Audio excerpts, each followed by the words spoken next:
Welcome to this tutorial for how to build an interactive dashboard in Google Sheets. This tutorial is the fourth of 5 tutorial videos. Open the Google Sheets file you were working on at the end of section 3. Navigate to the dashboard sheet. Click View in the ribbon. In the drop-down menu, click Grid Lines to remove grid lines from the dashboard.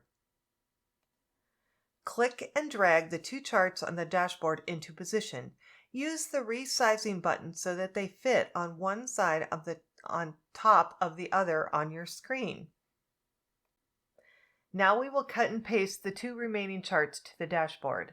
Navigate to the 2021 calculation sheet.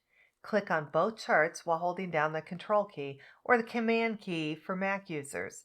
Then hit Control X or Command X for Mac users to cut the charts. Navigate to the dashboard sheet and hit Control V or Command V for Mac users to paste the 2021 sales charts. Click and drag the 2021 sales charts into position, one on top of the other. Use the resizing handles to make all 4 charts fit your screen. Click the corner of the screen where the rows and columns meet. In the formatting ribbon, click the fill icon.